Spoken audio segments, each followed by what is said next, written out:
You stop talking the moment you get hurt, not because you have nothing to say, but because suddenly every word feels risky. So you go quiet, and somehow the people around you think the silence means nothing happened. Some people cry when hurt. You disappear.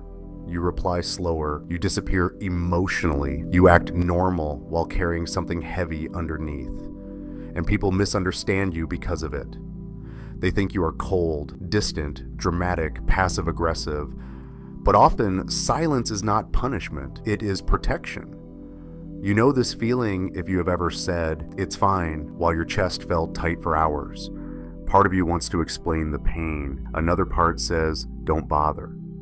So instead of expressing hurt, you contain it. You replay the moment privately. You overthink small details. You withdraw from the conversation without officially leaving it. And the strange part is this: sometimes you desperately want someone to notice your silence without having to explain it yourself. That contradiction exhausts people because you are fighting two battles at once: the need to be understood and the fear of being vulnerable enough to explain. This changes relationships quietly. You become harder to read, harder to comfort, harder to reach. Not because you do not care, because emotional exposure feels unsafe once pain enters the room. So instead of reacting outwardly, your nervous system reacts inwardly. You stop sharing details. Conversations become shorter. Your body stays present, but emotionally, you already left.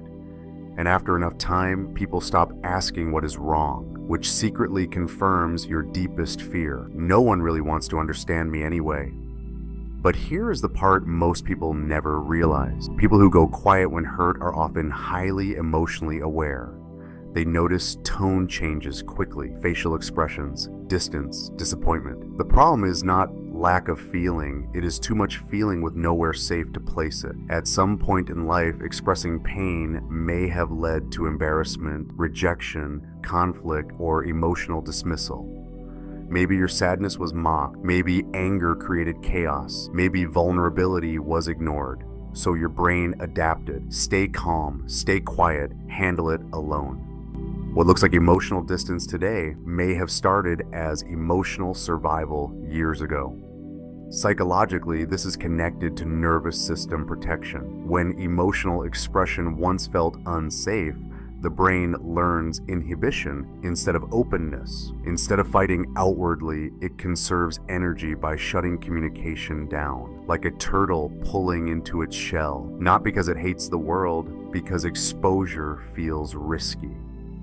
Here is the mental model. Some people release pain like steam. Others seal it inside like pressure.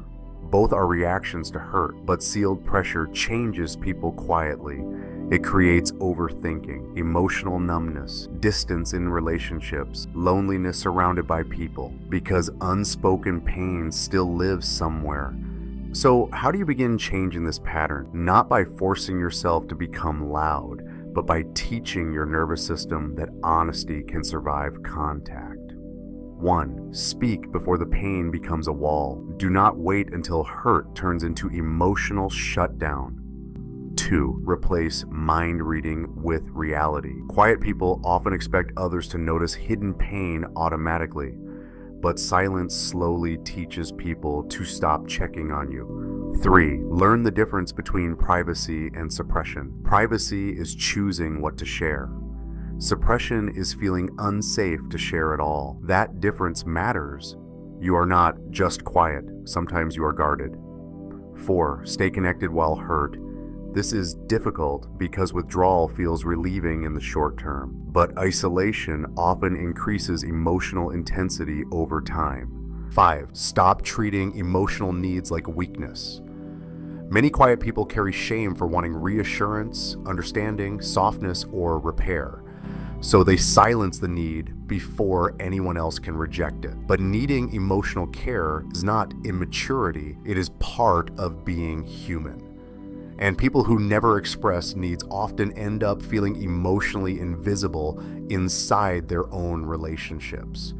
Remember this truth: silence can protect you from conflict, but it can also protect others from knowing you. And there is a cost to living emotionally untranslated for too long, because eventually people stop responding to the pain they cannot see. Not always because they do not care, sometimes because you taught them your silence means nothing is wrong. And maybe healing is not becoming louder. Maybe it is learning that your feelings deserve language before they become loneliness.